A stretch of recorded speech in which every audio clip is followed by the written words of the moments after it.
अल्हम्दुलिल्लाहि वकफ़ा वस्सलामुन अला इबादिहिल्लज़ीना इस्तफ़ा अम्मा बअद।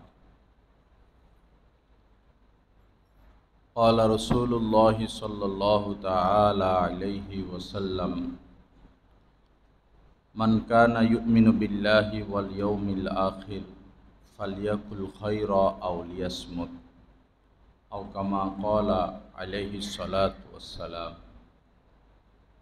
वक़ाल रसूलुल्लाहि सल्लल्लाहु तआला अलैहि वसल्लम मन यज़मन ली मा बैन लहयैहि व मा बैन फ़ख़िज़ैहि अज़मन लहुल जन्ना औ कमा क़ाला अलैहि सलातु वस्सलाम। अल्लाहुम्मा सल्लि अला सय्यिदिना व मौलाना मुहम्मद व अला आलि सय्यिदिना व मौलाना मुहम्मद व बारिक वसल्लिम। আল্লাহ পাক জাল্লা জালালুহু আমাদের সবাইকে মাফ করে দেন। আল্লাহ পাক আমাদের সবাইকে হেদায়েতে কামেলা নসিব করে দেন। আল্লাহ পাক জাল্লা জালালুহু আমাদের সবার জন্য জান্নাতুল ফিরদাউসের ফয়সালা করে দেন। লা ইলাহা ইল্লাল্লাহ। আমি আপনাদের খেদমতে হুজুরে পাক সাল্লাল্লাহু আলাইহি ওয়াসাল্লামের দুইখানা হাদিস শরীফ পাঠ করেছি।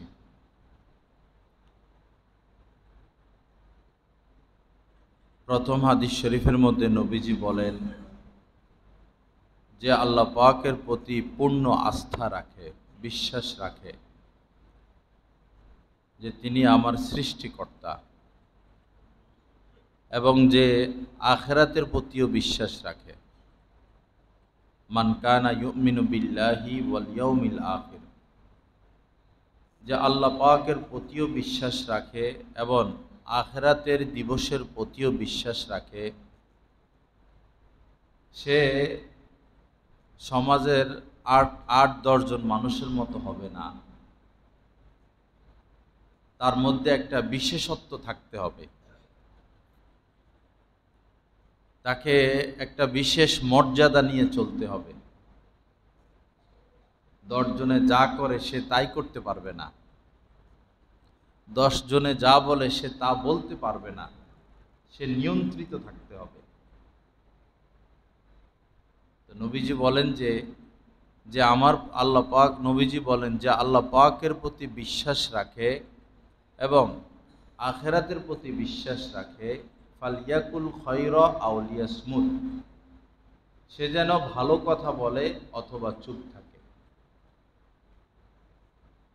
কথা বলতে হলে সে ভালো কথা বলবে অথবা সে চুপ থাকবে। আল্লাহ পাক আমাদেরকে আমলের তৌফিক দান করেন। কথা এটা অনেক গুরুত্বপূর্ণ বিষয়। এই পৃথিবীতে বহু রাজা, বাদশাহ, এমপি, মন্ত্রী, শিক্ষিত, সম্মানিত, এমনকি আলেম ওলামা, অনেক ইজ্জতের অধিকারী, একটা কথা মুখ থেকে বের হলো যেটা বলা উচিত ছিল না, ওই এক কথার কারণে ইজ্জত হারিয়ে ফেলে, ক্ষমতা হারিয়ে ফেলে, সম্মান হারিয়ে ফেলে। কথা অনেক গুরুত্বপূর্ণ। মানুষ বিয়ে করে তো শুধু এতটুকু বলে যে আমি কবুল করলাম, বিয়ে হয়ে যায়। মেয়ের কোনো উকিল বলে যে আমি আমার মেয়েকে বা আমার বোনকে বিয়ে দিলাম, আর ছেলে বলে কবুল করলাম, বাস বিয়ে হয়ে গেল। কবুল করলাম, এই এতটুকু শব্দের কি পাওয়ার, কি মর্যাদা! এতদিন এই মেয়েটা তার জন্য অবৈধ ছিল, তাকে দেখা, তার সাথে কথা বলা, কবুল করলাম শব্দটা বলার সাথে সাথেই এই মেয়েটা তার পরম প্রিয় হয়ে গেল, জীবন সঙ্গিনী হয়ে গেল।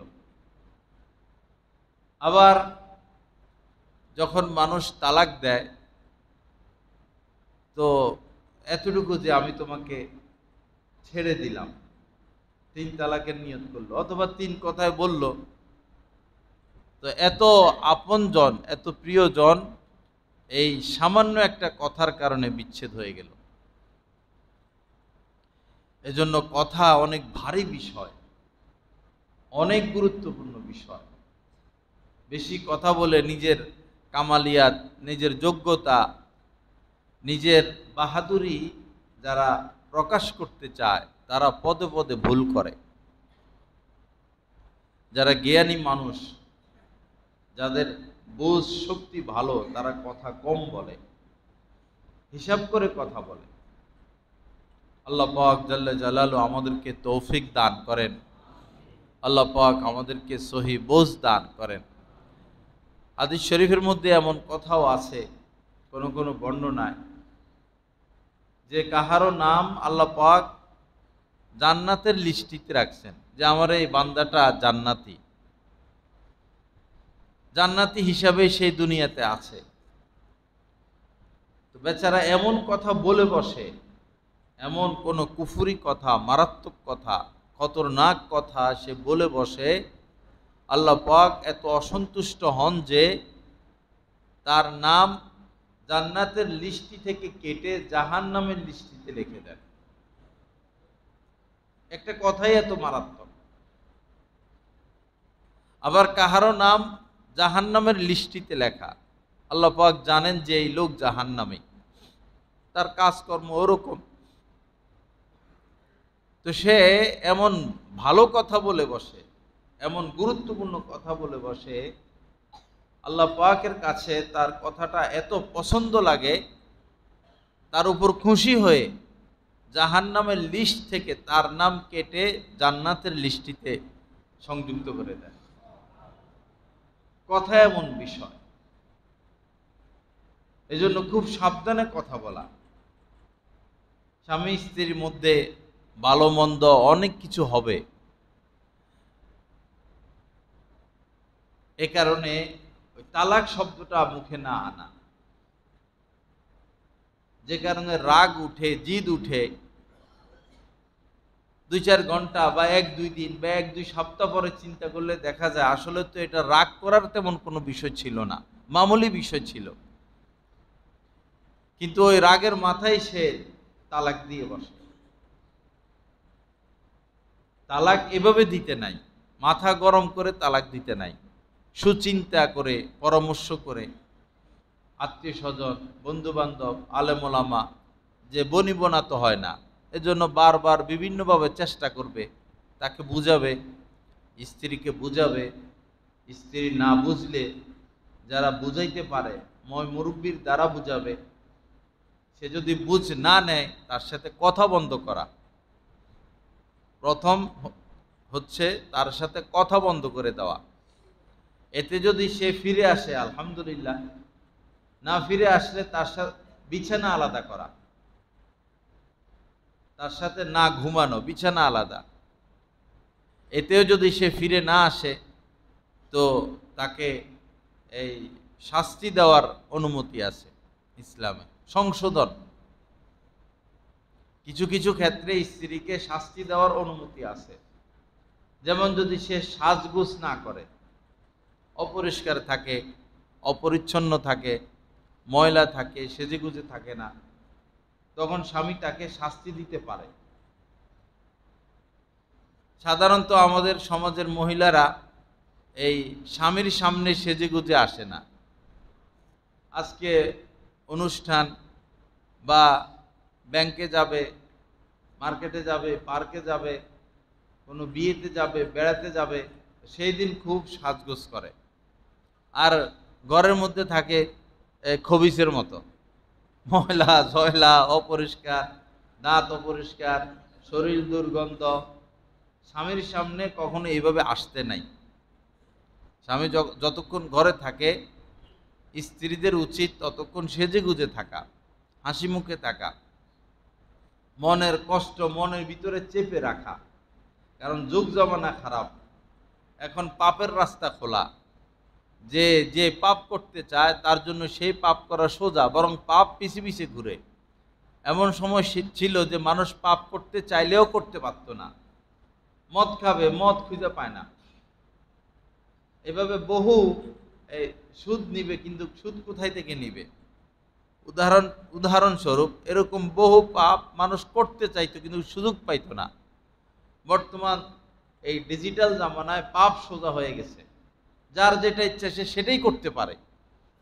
এজন্য স্ত্রীদের উচিত হলো স্বামীকে আনন্দ দিয়ে রাখা, খুশি রাখা, সন্তুষ্ট রাখা। হাদিস শরীফের মধ্যে এসেছে যে আদ-দুনিয়া কুল্লুহা মাতা, এই পৃথিবীতে আল্লাহ পাক যত কিছু সৃষ্টি করেছেন সব নিয়ামত আর নিয়ামত, সব কিছুই নিয়ামত। সকল ফুল নিয়ামত, সকল ফল নিয়ামত, নদী সাগরের সকল মাছ নিয়ামত, সকল পশু পাখি নিয়ামত, সকল গাছপালা নিয়ামত, এই চাঁদ নিয়ামত, এই সূর্য নিয়ামত, এই জমিন নিয়ামত, আমার প্রত্যেকটা অঙ্গ প্রত্যঙ্গ আমার জন্য নিয়ামত। ভিতরে এই শরীরের ভিতরে আল্লাহ পাক লক্ষ লক্ষ কোটি কোটি টাকা দিয়ে রাখছেন, কোটি কোটি টাকা। আমরা তো 10 টাকা দিতে আমাদের হাত কাঁপে, দিনের কাজে 10 টাকা দিতে আমাদের হাত কাঁপে, অনেক চিন্তা ভাবনা করি, কিন্তু আল্লাহ পাক চিন্তা ভাবনা ছাড়াই কোটি কোটি টাকার সম্পদ ভিতরে দিয়ে রাখছেন, কোটি কোটি টাকার সম্পদ। যার কিডনি চলে যায় সে বুঝে কিডনির কি দাম, যার ফুসফুসে ক্ষতি হয় সে বুঝে ফুসফুসের কত দাম, যার শ্বাসনালীতে ক্ষতি হয়, যার লিভারে ক্ষতি হয়, যার চোখে সমস্যা হয়, যার নাকে সমস্যা হয়, কানে সমস্যা হয়, গলায় সমস্যা হয়, হাড়ে সমস্যা হয়, কত সম্পদ ভিতরে, সম্পদের শেষ নাই। এই যে বাচ্চারা হারিয়ে যায়, মানুষ হারিয়ে যায়, এই এদেরকে নিয়ে বিশেষ করে আশপাশের রাষ্ট্রে আরও 5-7 বছর আগে আমি পত্রিকায় দেখেছিলাম যে বাংলাদেশ থেকে প্রায় 10,000 শিশু নারী প্রতি বছর পাচার হয়ে যায়,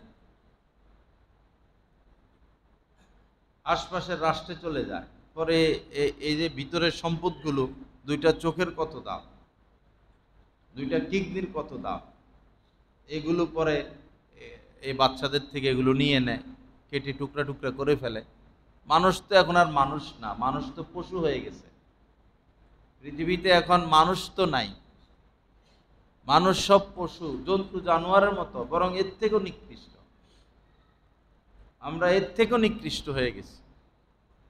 আল্লাহ পাক হেফাজত করেন, আল্লাহ পাক সহি বুঝ দান করেন, আল্লাহ পাক আমাদের সবাইকে হেদায়েত দান করেন। তো এই কোটি কোটি টাকার সম্পদ আল্লাহ পাক ভিতরে দিয়ে রাখছে।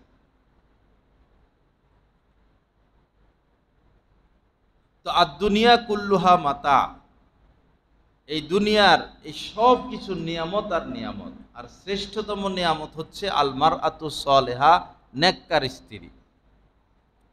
শ্রেষ্ঠতম নিয়ামত হচ্ছে নেককার স্ত্রী। এটাকে আল্লাহ পাক শ্রেষ্ঠতম স্থানে, নবীজি শ্রেষ্ঠতম জায়গায় রাখছেন। নেককার স্ত্রী সবচেয়ে শ্রেষ্ঠ। 100 জন পাপী পুরুষ, 100 জন জঘন্য পাপী পুরুষ, এর চেয়েও বেশি জঘন্য হচ্ছে একজন পাপী মহিলা। 100 জন পাপী পুরুষকে যদি এক পাল্লায় রাখে, আর মাত্র একজন, 100 জন না 1000 জন, 1000 পাপী পুরুষকে যদি এক পাল্লায় রাখে, আর শুধু একজন পাপী মহিলাকে আরেক পাল্লায় রাখে, এই পাল্লা ভারী হবে।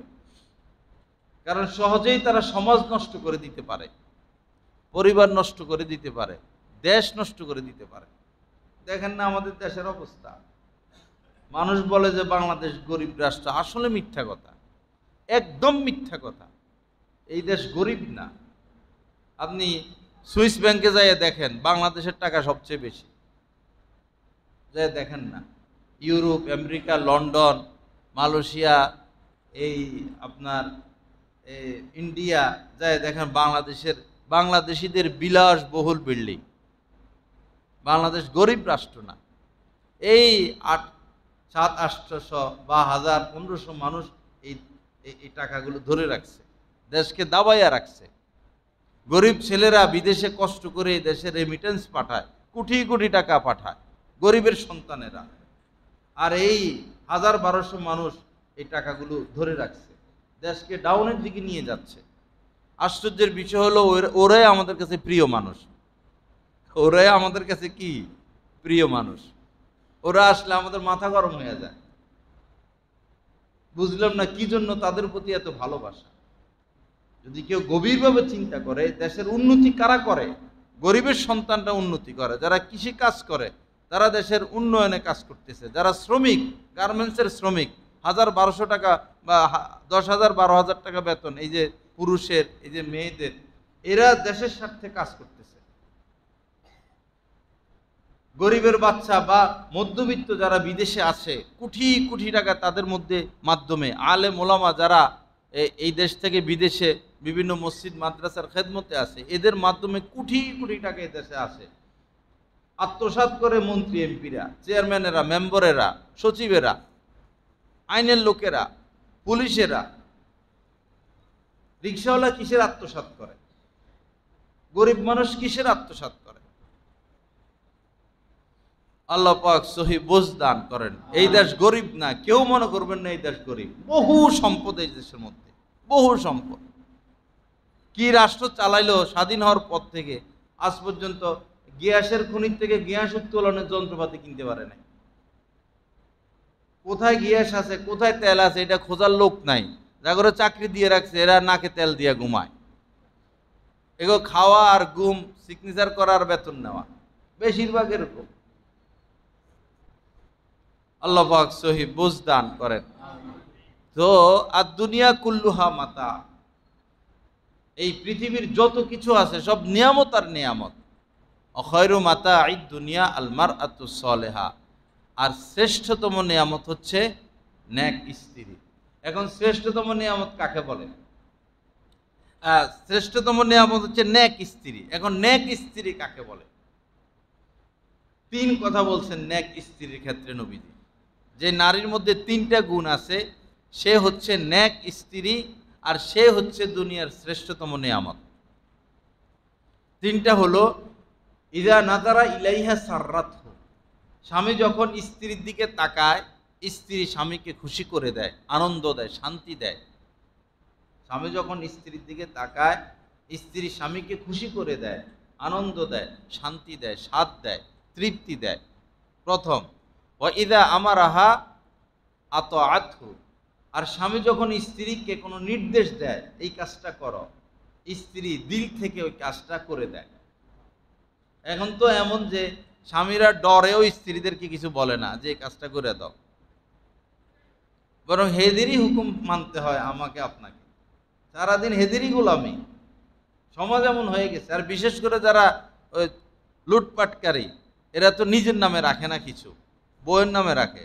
বস, এখন বউয়ে কানে ধরাইয়া বসা আর উঠায়, বসা আর উঠায়, সম্পদ সব স্ত্রীর হাতে। অপরাধী অপরাধ করে কখনো শান্তি পায় না। যারা লুটপাট করছে তাদের কি পরিণতি, সামনে কি পরিণতি আছে আল্লাহ ভালো জানে। আবার যারা লুটপাটের প্রস্তুতি নিচ্ছে, ভাই আল্লাহর হস্তে শিক্ষা গ্রহণ করেন, আপনাদেরও উপায় থাকবে না, আপনাদেরও উপায় হবে না। আল্লাহ পাক উভয় পক্ষকে হেদায়েত দান করেন।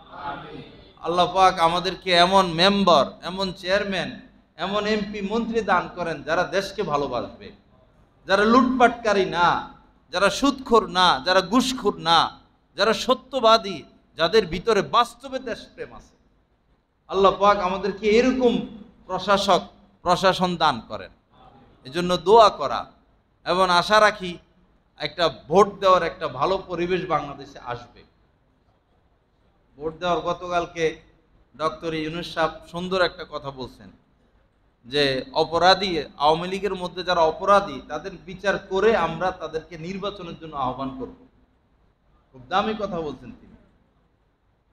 অপরাধীদের বিচার হয়ে যাক, এরপরে তাদেরকে আমরা নির্বাচনের জন্য আহ্বান করব। তারা নির্বাচন করুক, কিন্তু অপরাধীদের বিচার হোক। কিন্তু অপরাধীদের যদি শুধু যে হেডের মধ্যে, এটা চিন্তা করলে হবে না। এখানেও কিন্তু অপরাধী কম না, এরাও তো একসময় লুটপাট করছিল। উভয় পক্ষে লুটপাটকারী। আল্লাহ হেফাজত করেন। আমাদের কোভালই খারাপ, বাংলাদেশের কোভালই খারাপ, ভাগ্যই খারাপ। কেমন যেন 2 পরিবার থেকে আমরা বের হতে পারতেছি না। লা ইলাহা ইল্লাল্লাহ। আল্লাহ আমাদেরকে হেফাজত করেন। আল্লাহ পাক স্বতন্ত্র তো সিস্টেম আছে। স্বতন্ত্র এমপি হলো, আপনি স্বতন্ত্র একজন মানুষ স্বতন্ত্রভাবে দাঁড়ালো, তারা ভোটটা দেন না। যার ব্যাপারে আপনার আস্থা যে সে লুটপাট করবে না, একজন মেম্বার দাঁড়াইলো, সে সৎ লোক, তাকে ভোটটা দেন না। আমাদেরই মানে স্বভাব চরিত্র খারাপ, আমাদেরই রুচি নষ্ট। নিজের দলের থেকে কলা গাছ একটা দাঁড়াইলো, তাকে আমরা ভোট দিয়ে দিই। এই হলো আমাদের অবস্থা। লা ইলাহা ইল্লাল্লাহ। আল্লাহ পাক আমাদেরকে মাফ করে দেন। তো নেক স্ত্রী, স্বামী তাকে কোনো আদেশ করলে সে তার আদেশটা কি করে? পালন করে। বহু স্বামী এমন আছে স্ত্রীকে কিছু বলে না, বলতে পারে না, চুপচাপ থাকে, ধৈর্য ধরে। বেশিরভাগ স্বামীদের এই অবস্থা। 3 নম্বর হলো ওয়াইদা গাবা আনহা হাফিজাতহু, স্বামী যখন স্ত্রী থেকে দূরে থাকবে, বিদেশে গেল, শহরে গেল, তো স্ত্রী তার সতীত্বেরও হেফাজত করবে এবং স্বামীর মালেরও হেফাজত করবে। এই 3 গুণ যে নারীর মধ্যে আছে, সেই নারীকে নবীজি নেককার নারী বলেছেন। আর এই নারী হচ্ছে সর্বশ্রেষ্ঠ নিয়ামত। আল্লাহ পাক আমাদেরকে আমাদের জন্য নেক নেক স্ত্রীর ফয়সালা করে দেন এবং আমাদের মেয়েদেরকে নেককার হিসাবে লালিত পালিত করার তৌফিক দান করেন। মেয়েদেরকে বলা যে তোমার তো স্বামীর ঘর করতে হবে, তোমার শাশুড়ি থাকবে, তোমার শ্বশুর থাকবে, তোমাকে কাজকর্ম করতে হবে, তোমাকে পাকশাক করতে হবে, তাদের সেবা করতে হবে, স্বামীর সেবা করতে হবে, ঘর গুছিয়ে রাখতে হবে, ঘর পরিষ্কার রাখতে হবে। এগুলো মেয়েদের মাথায় দিতে হবে এবং তাদেরকে কাজ শিখানো, তাদেরকে বলা, তাদেরকে বোঝানো। তোমার শ্বশুর এরকম কথা বলে বসতে পারে, তুমি ধৈর্য ধরতে হবে। তোমার শাশুড়ি তোমার উপর কোনো অত্যাচার করে বসতে পারে, তোমাকে ধৈর্য ধরতে হবে। এগুলো বলে বলে বলে বলে মেয়েদের মেজাজ ঠিক করতে হবে। মেয়েদেরকে চাকরির জন্য বের করে দেওয়া, উচ্চশিক্ষায় শিক্ষিত করা, এরপরে মোবাইল দিয়ে দেওয়া, ছেলেদের সাথে আড্ডার সুযোগ দিয়ে দেওয়া, এটা তো মা বাবা মেয়েদেরকে জবাই করে দিচ্ছে, জবাই করে দিচ্ছে। চাস্তো ভাই চাস্তো বোনকে হুন্ডা করে নিয়ে যাইতেছে, ক্লাসমেটের সাথে হুন্ডা। এখন তো মেয়েরা ওই যে পা দুইটা দুই দিকে দিয়ে হুন্ডায় বসে, এই জামানা আসছে। কারা এরা? এরা কি আকাশ থেকে আসছে না মাটির নিচের থেকে উঠছে? আমাদেরই তো মেয়ে, আমাদের সমাজের মেয়ে। এরা কেন গায়ে ওড়না রাখে না? এরা কেন মাথা ঢেকে রাখে না? এটা ভিতরের সমস্যা বাহিরে প্রকাশ পায়।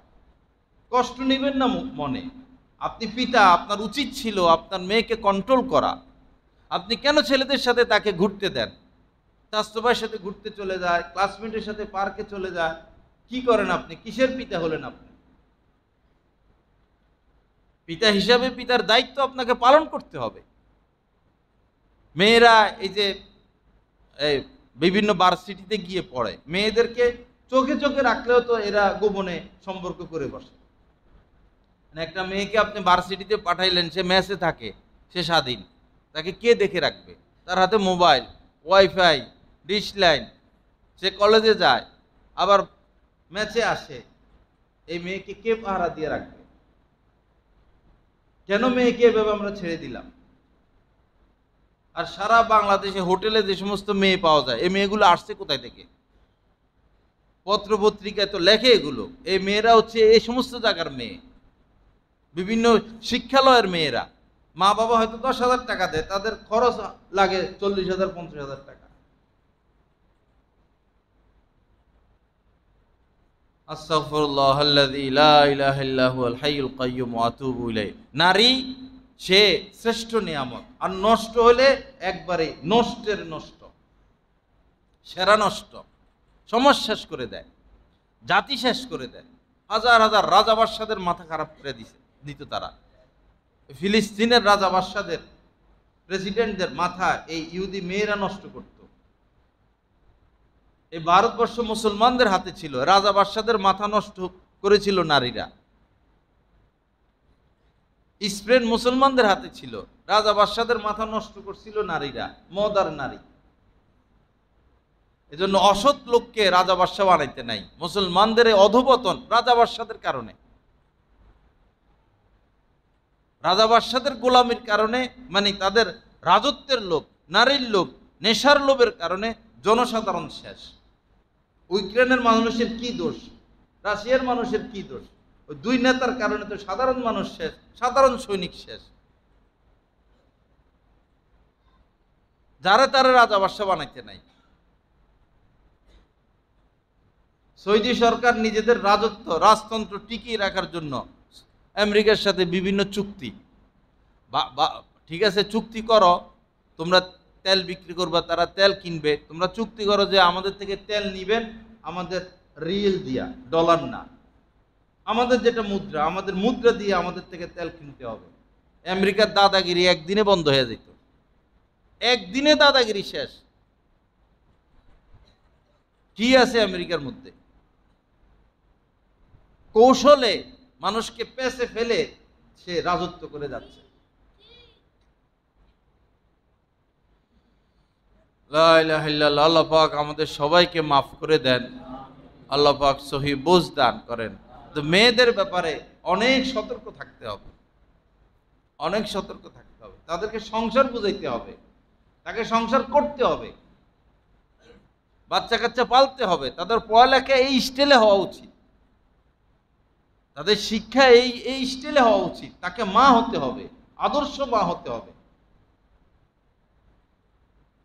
মেয়ে যদি আদর্শ মা হয়, তার সন্তান আদর্শ হবে, সে দেশ প্রেমিক হবে, দেশের জন্য কিছু করবে, জাতির জন্য কিছু করবে। মা যদি রাস্তায় রাস্তায় রাস্তায় রাস্তায় ঘুরে, মা অফিস আদালত নিয়ে ব্যস্ত, চাকরি বাকরি নিয়ে ব্যস্ত, ছেলে বাসার মধ্যে মোবাইল টিপা নিয়ে ব্যস্ত, এই ছেলে সৎ হবে কিভাবে? মা আর সন্তানের মধ্যে ভালোবাসা আসবে কিভাবে? আমরা বাস্তবে দেখি যে মা বাচ্চাকে লালন পালন করে না, অফিস আদালত চাকরি বাকরি নিয়ে ব্যস্ত, এই মায়ের সাথে সন্তানদের ভালোবাসা সৃষ্টি হয় না।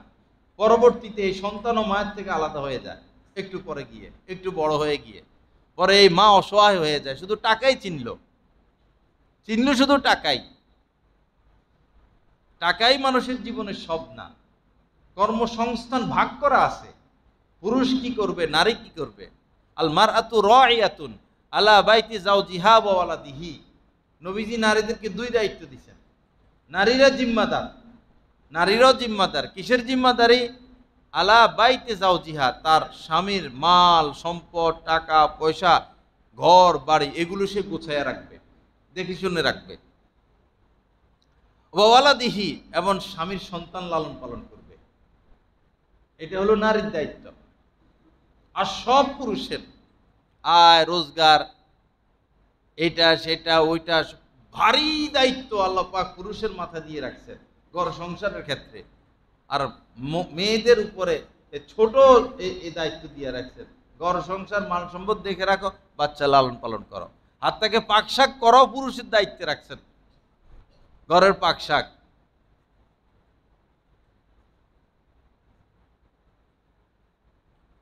তো মেয়েদেরকে এই বিষয়গুলো বলা, এই বিষয়গুলো বোঝানো, সংসার কেন্দ্রিক তাদের জীবন হোক, তারাও বেঁচে যাবে, আপনিও বেঁচে যাবেন, একটা সংসার বেঁচে যাবে, তার সন্তানেরা সৎ হবে, মায়ের আদর সোহাগ ভালোবাসা সে লালিত পালিত হবে। তো বলতেছিলাম যে এমন কথা বলে বসে, এমন কথা যে এক কথায় তার সারা জীবনের অর্জিত মান সম্মান হারিয়ে ফেলেছে। আবার এমন দামি কথা সে বলে বসে, এক কথার কারণে সে জান্নাতীয় হয়ে যায় এবং সে অনেক বড় ইজ্জতের অধিকারী হয়ে যায়। এজন্য কথা খুব সাবধানে বলা। আরেকটা বিষয় হলো, নবীজি বলেছেন, নবীজি স্বয়ং জান্নাতের জিম্মাদারি নিয়েছেন আমাদের। আমরা যারা দুইটা কাজ থেকে বিরত থাকব, আমাদের জান্নাতের জিম্মাদারি নবীজি নিয়ে নিছেন। মান ইয়াজমান লি মা বাইনা লাহিয়াইহি ওয়া মা বাইনা ফাখিদাইহি আজমান লাহুল জান্নাহ। নবীজি বলেন যে দুই অঙ্গের ব্যাপারে আমাকে প্রতিশ্রুতি দিবে, যে নিজের দুই অঙ্গের জিম্মাদারি নিবে, এই জবান এবং লজ্জাস্থান, এই দুই অঙ্গের জিম্মাদারি যে নিবে, এর দ্বারা সে পাপ করবে না, আমি তার জান্নাতের জিম্মাদারি নিব। এজন্য মনে যে কথা আসে মুখ দিয়ে সে কথা বলে দেওয়া যাবে না। মন তো এই এই 7 সমুদ্রের চেয়েও বড়, এই পৃথিবীর চেয়েও বড় মন, এই মহাকাশের চেয়েও বড় মন। মনে অনেক কিছু আসবে, সব কিছু বলা যাবে না। মনে অনেক কিছু আসবে, সব কিছু করা যাবে না। ব্রেন দিয়ে চিন্তা করতে হবে কাজটা ঠিক আছে কিনা। আসবে মনে, প্ল্যান প্রোগ্রাম করে কে? ব্রেনে। আসে মনে, প্ল্যান প্রোগ্রাম করে ব্রেনে, নির্দেশ দেয় ব্রেনে, তখন হাত কাজ করে, পা কাজ করে, জবান কাজ করে, চোখ কাজ করে। তো মন অনেক বড়, অনেক কিছু এখানে আসবে, কিন্তু আমি সব করব না। মন বলবে যে তাকাও এদিকে, তাকাও বিন্নারি বা সুশ্রী ছেলে, তাকাও তাদের দিকে, এবং আকর্ষণ সৃষ্টি হচ্ছে, মনে এটা আসলো। এখন আপনি চিন্তা করবেন, আল্লাহ আপনাকে চিন্তা শক্তি দিয়েছেন, ব্রেন দিয়েছেন। ব্রেন যে কি দিয়া বানাইছেন এটা আজ পর্যন্ত খবর নাই ডাক্তারদের, বিজ্ঞানীদের। ব্রেন কি মাত্র 4% বা 5% খবর পাইছে তারা, ব্রেন কি জিনিস, আল্লাহ পাক কি নিয়ামত রাখছেন এই ব্রেনের মধ্যে। তো আপনি ব্রেন দিয়ে চিন্তা করবেন যে এদিকে তাকানো ঠিক হবে কিনা। এই পুরো পোলাপানিগুলো কোথায়, এই ছেলেরা ব্রেন দিয়ে চিন্তা করতে হবে যে আমি যদি এদিকে তাকাই তাহলে আমার লাভ কি, আমার ক্ষতি কি। সুদ নেওয়ার সুযোগ আছে, মন তো চাইবে সুদ নাও, ধনী হও। আপনি ব্রেন দিয়ে চিন্তা করবেন যে এই সুদ নিলে আমার লাভ কি, আমার লস কি। চিন্তা শক্তি সবাইকে আল্লাহ পাক দান করছেন। পশু পাখিও চিন্তা করতে পারে, পশু পাখিও নিজের ভালোটা বুঝে। হাত্তাকে এই যে উদ্ভিদগুলো, বাহ্যিকভাবে তো এদের চোখ নেই, এদেরও চিন্তা শক্তি আছে, এবং কেমন যেন এরা দেখে, এবং এরা এদের ভালোটা বুঝে। উদ্ভিদ দেখবেন, লতা যেগুলো, লতা লতা জাতীয়, যেদিকে সূর্যের আলো তারা সেদিকে। গাছ, যে গাছ কিছু অংশে সূর্যের আলো লাগে, কিছু অংশে সূর্যের আলো লাগে না, তো সে ওই দিকে ঝুঁকে যায়, সূর্যের আলোর দিকে সে ঝুঁকে যায়। আমি একটা কৃষ্ণচূড়া লাগাইছি আমার রুমের সামনে, তো তার গায়ে আলো লাগে না বেশি একটা। সে যদি 4-5 হাত উপরে উঠতে পারে, হাউজের উপরে উঠতে পারে, তাহলে তার গায়ে সূর্য লাগবে। তো লাগাইছি তো ছোট বাচ্চা বাবু, তো এই গাছটা মোটাও হয় না, বেশি ঢাল ঢুলও দেয় না। আমি খুব খেয়াল করছি, 1 বছরের মাথায় সে 5-6 হাত লম্বা হয়ে গেছে, শাঁসা শাঁসা করে লম্বা হইয়া। পরে যখন তার গায়ে রোদ লাগতেছে, সে এখন শীতল হলো, শান্ত হলো, এখন কানা শাখা দিচ্ছে, পাতা দিচ্ছে, ফুল দিচ্ছে, এবং সে তরতাজা হচ্ছে। তো বুঝলাম যে এদেরও কি আছে, জ্ঞান আছে, কেমন যেন দেখে, ভালো মন্দ বিবেচনা করতে পারে, ভালো মন্দ বুঝে। আমরা তো আশরাফুল মাখলুকাত, আমাদের এই ভালো মন্দ বুঝার জ্ঞান তো আরো বেশি, আরো অনেক বেশি, কিন্তু আমরা সেটা অন্যায় পথে খাটাই, নফসের হাতে মার খাই, শয়তানের হাতে মার খাই। আপনার মাথায়, আপনার অন্তরে ভালো জিনিসও আসতে থাকবে, খারাপ জিনিসও আসতে থাকবে, নেটের মতো। পরে আপনি যদি ভালোটা করতে থাকেন, ভালোটা গ্রহণ করেন, তাহলে শুধু ভালোটা আসতে থাকবে। আর আপনি যদি খারাপ পথে চলে যান, দুনিয়ার খারাপ সব চিন্তা ভাবনা কলা কৌশল আপনার মাথায়, আপনার অন্তরে আসতে থাকবে, আপনার কাছে। ভালো হয়ে চলবো, ভালো কাজ করব, মরণের পরও মানুষ আমাকে স্মরণ করবে, এ লোকটা ভালো ছিল। আর দাপট দেখাবো, ক্ষমতা দেখাবো, প্রভাব বিস্তার করব, রাজনৈতিক প্রভাব, আর্থিক প্রভাব, বংশীয় প্রভাব, স্থানীয় প্রভাব, প্রভাব খাটিয়ে সম্মান আদায় করতে চাইব। চোখ কি আপনার বন্ধ হবে না? চোখ বন্ধ হইলে ক্ষমতা শেষ। মানুষের দিলের দোয়া আপনি পাবেন না।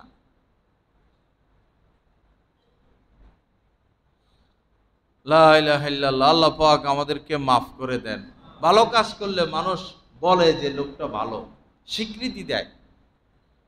আমাদের সাবেক প্রেসিডেন্ট জনাব আব্দুল হামিদ সাহেব, ওনার এলাকায় আমি সফর করছি। একটা নদীর এলাকা, অনুন্নত এলাকাকে কি কি করলেন তিনি। মনে হয় শহরের রাস্তাঘাট এত ভালো না। একটা ছবি ছিল অনেক বড়, পরে ওই 5 তারিখে আইসা ছবি এটা ভাঙছিল।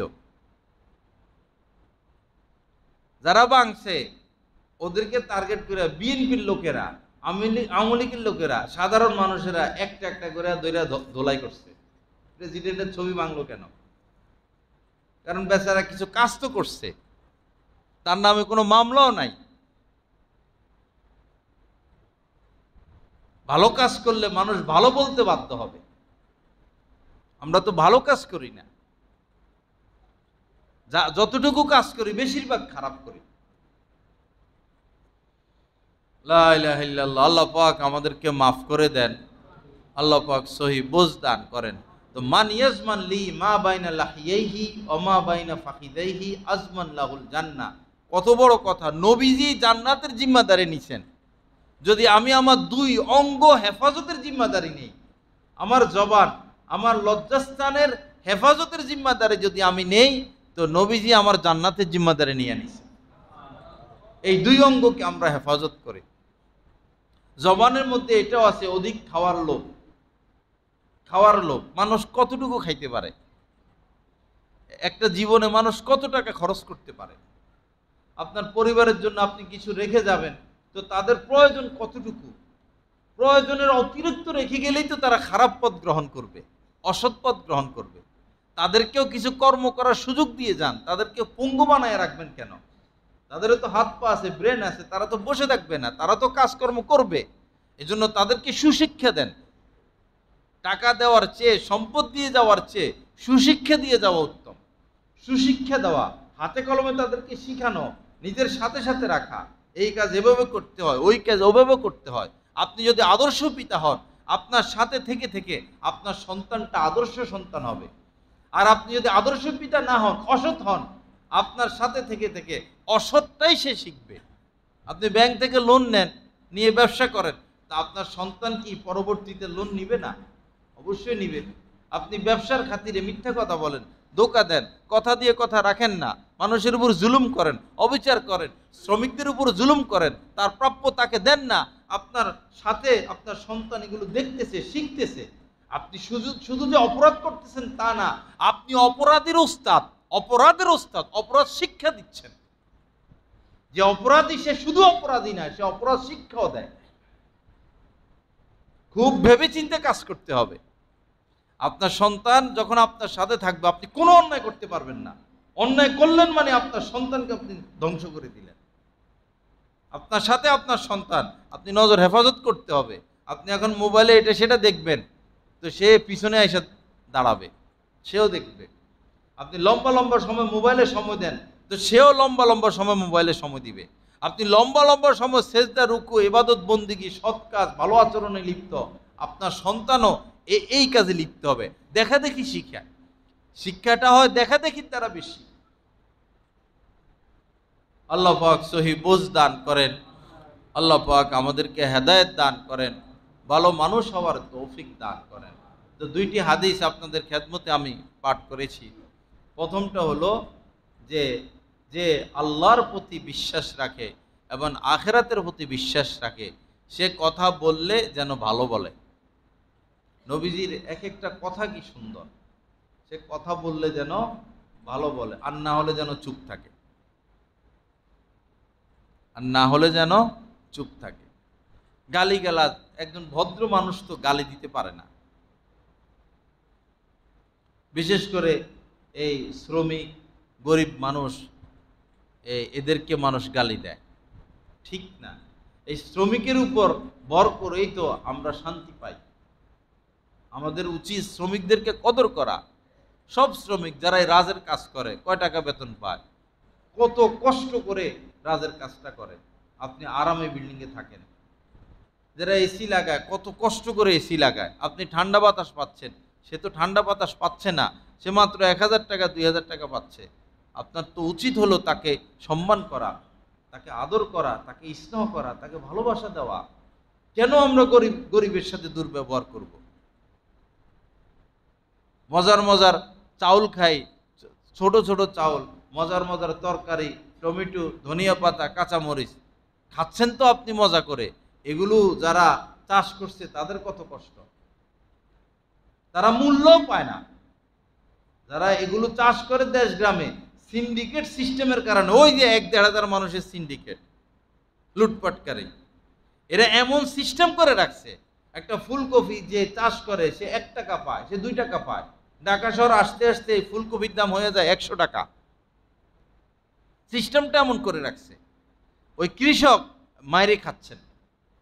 এই কৃষকদেরকে নিয়ে চিন্তা করতে কোনো আমাদের নেতাদেরকে দেখা যায় না।